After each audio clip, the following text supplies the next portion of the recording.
Hello friends, welcome to my channel Spark FAQs.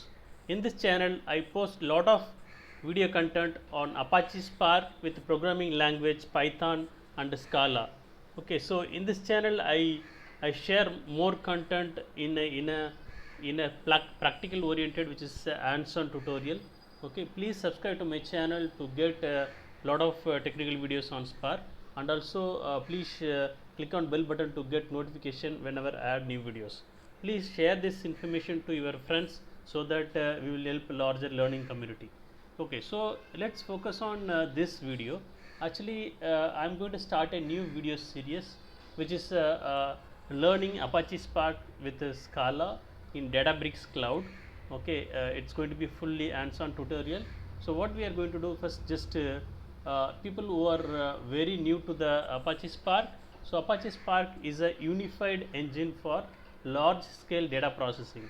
So you can do distributed computing using Apache Spark. So Apache Spark it's meant for 100 times faster than the traditional batch oriented data processing frameworks, right? So we can actually build write application quickly in Java, Scala, Python, or and SQL. So in this video tutorial or in this video series, we are going to focus on Spark with the Scala. Okay, that's what this video series meant for. So and also this is kind of very simple and powerful API Spark provides to do data analysis. So people from data analysts and data engineering professionals and data scientist professionals use Spark to do the large scale data processing. Okay, so you can learn a different way Apache Spark. So you can set up Apache Spark on your local machine, and you can use IDE like IntelliJ or Scala IDE to build your Spark application with Scala. So I am going to use Databricks Cloud. Okay, so which provides web-based notebooks to write your Scala as well as Python code for the with the Apache Spark APIs. So let's focus on this. So Databricks provides the community edition, which is free. So free environment to learn your Spark skill with either Python or Scala. Okay, so what I'm going to do is I'm going to sign up. So this is the link you need to go to. This you can actually Google like Databricks Community Edition. Okay, once you search, you will get a first link is basically a add link, and followed by you will get a community.cloud.databricks.com, and you see there's a database community edition login. So once you click this, you will get this screen, and I'm going to do the sign up. Okay, so if you come here, you can enter the details. So I'm going to enter Spark FAQs. Okay, so I just make a company as data making, and I'll enter Spark FAQs@gmail.com. That's my Gmail ID, and then provide. I'll just give data engineer. Okay, I'll just leave phone number blank. If you want, you can give this. Okay, so get started free. I'll just click on this, and once you click that, you will get this screen, right? So it says Databricks platform free trial. So if you want, you can go and trial the free trial account in Azure or AWS or Google Cloud. So probably I don't know how many days they're giving, but I am planning to go with the um, um, a community edition, which provides a single cluster limited to 15 GB of GB. Okay, and it provides basic notebook without collaboration and limited to 3 maximum user, public enum to share your network, right? I'll just click on this get started.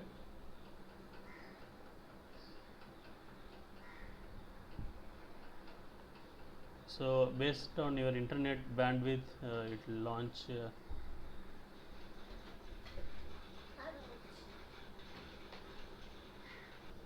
I apologize for that. I got a call. All right. So let's. It says it's. Thank you for signing up. It is time to validate your email address. Please check your email you provided for the next step. Right. So I'll just go to my Gmail ID. This is the email ID given. So verify your the link. Right. So you can verify by clicking this link. So basically, I'm going to enter my password here, right? So you can just go and enter your password,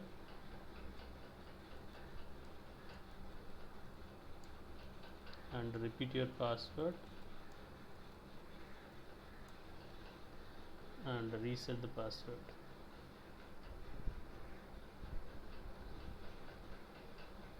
So it is going to launch the Databricks.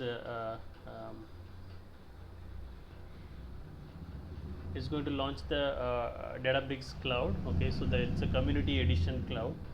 Sorry for the little background noise. So this is the home page of the Databricks Cloud Community Edition.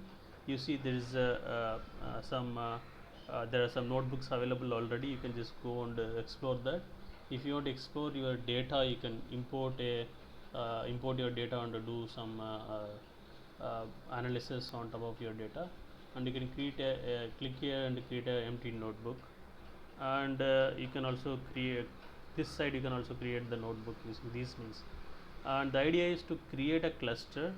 Okay, and then it's how do you generally you work on this community edition is, first thing is you can just go to this you can there are two ways you can if you go to the new notebook, you can go and create a notebook. So if you people who worked on a Zeppelin like notebooks or a Jupyter notebook, will know notebook is basically web based environment where you can write your code, right? So either PySpark or Spark with Python, or Spark with Scala code you can write. So what I will do is I will just go and click the new notebook, and I will say hello world. Okay, I'll just click hello world, and then I choose languages Scala. Okay, so then cluster,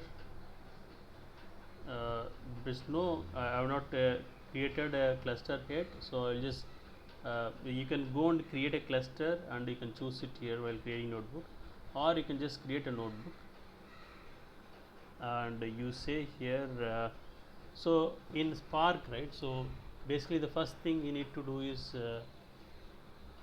import your Spark libraries, which is like import org Apache Spark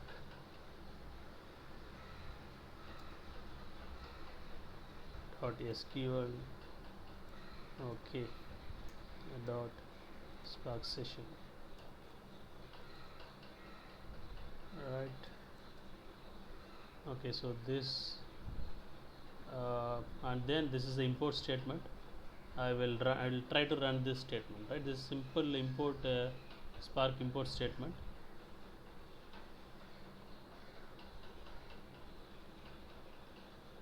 I'll say run cell.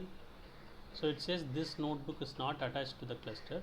Would you like to launch a new cluster to continue working? I'll just say launch and run. Otherwise, generally, if you created a cluster already, you can choose in the drop down. Okay.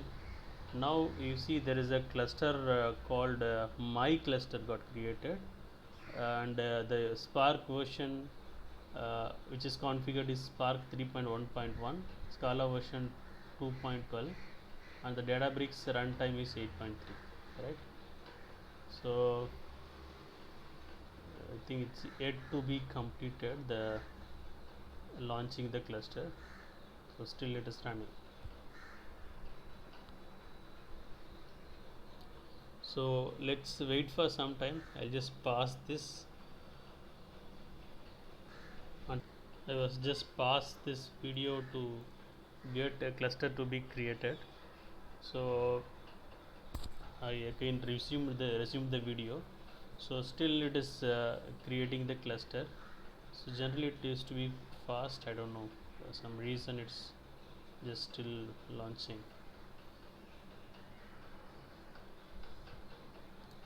It's just waiting for, okay, so it is attaching the cluster. Okay, now cluster is ready. You see us here, green button over here, and now it is executing the command. All this information you can find over here.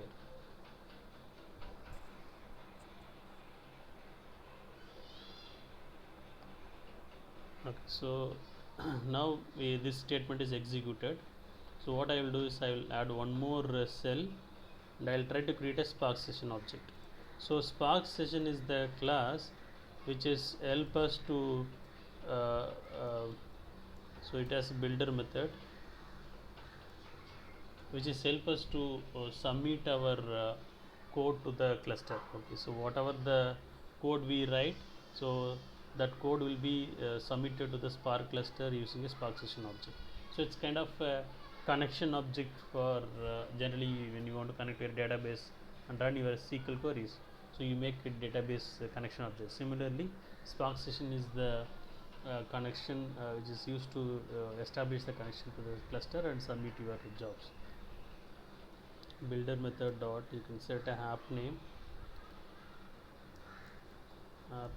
of just say hello world Apache Spark,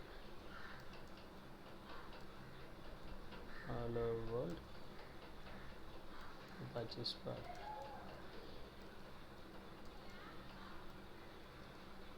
Okay, so I will run this and then get create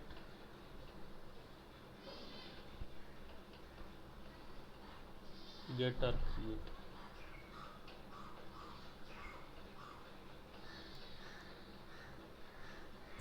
So if you what we did is we just imported the Spark session class, and we try to create an object for this class. And then what we'll do is in the another cell, once Spark session object is created, we can try to get this application. How do you get Spark dot Spark? This is the Spark is nothing but Spark session object dot Spark context. Spark context is basically a was introduced before Spark session object was introduced. Spark session object classes is introduced in Spark version 2.0.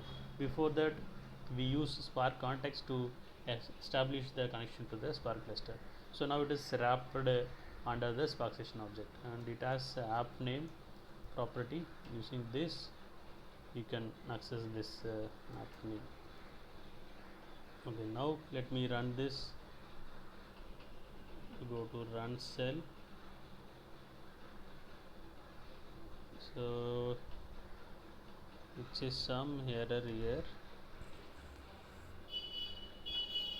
Is Spark session option dot.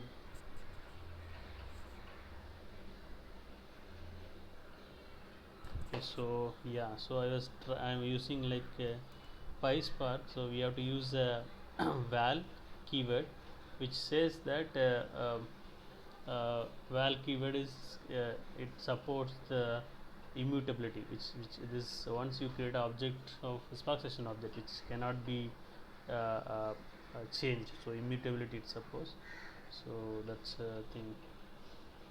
So when you work on PySpark and Spark, so this is a problem. So I will just remove this. I will run again, import the Spark session object, and then so now the Spark session object is created. Now I'll try to get the app name. So the app name is actually it is giving Databricks shell. Okay. Okay, fine.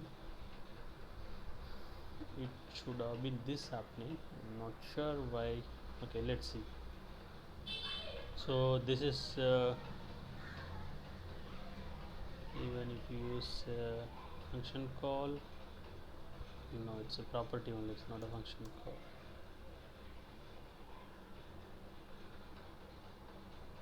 All right. uh, okay, so now we were able to successfully create a notebook using Databricks Cloud, and run a simple code snippet to create a Spark session object, and then pull the application name, Spark session dot stop. So this will stop the, okay, this is stopped. Okay, now let me run once again. Let's see what is happening. Spark session import.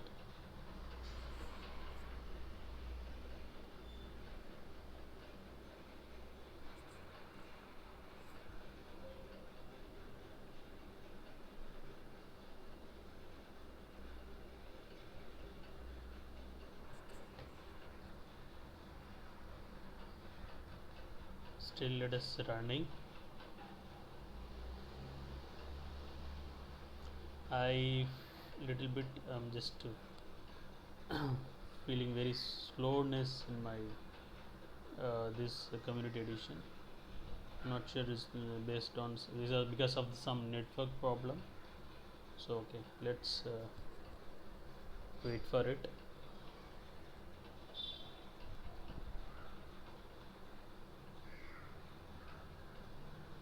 So there are other options to, if you want to clone this notebook, or if you want to delete this notebook, and if you want to export this notebook, right? There are options are available. You can do that.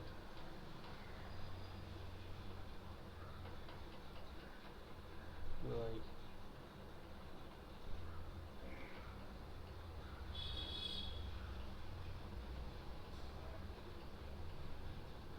Okay, so again I will run this.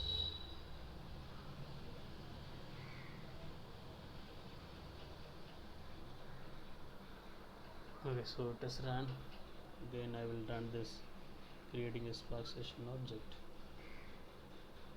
It is created. We query this. Fine, and this should be able to stop the Spark session object. Okay, so now we can I think this is auto saved, or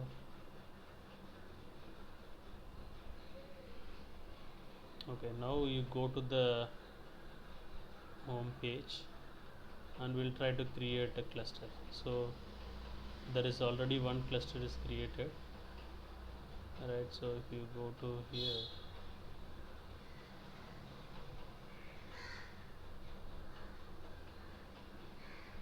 okay, there is already one cluster running, right?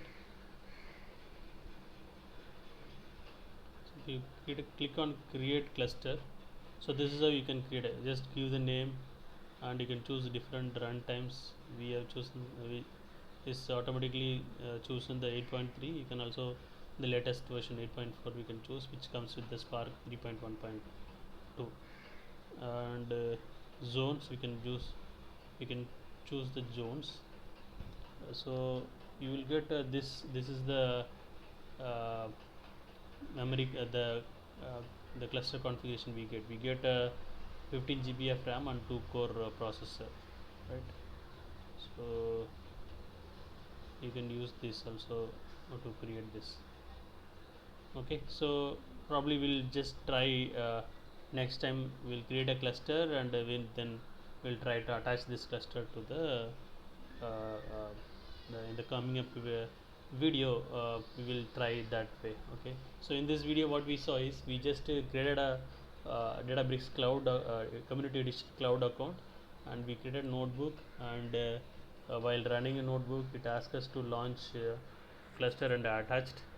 So we were able to run a simple Spark API with a Scala code, and we were able to run the example successfully. So this is the going to be a complete hands-on tutorial. Please follow this tutorial in this playlist, learning Apache Spark with Scala in 100 steps in a Databricks cloud. Okay, so with this I will just conclude this video. Please subscribe to my channel if you are not subscribed, and share this information to your friends to help larger learning community. Thank you so much, friends.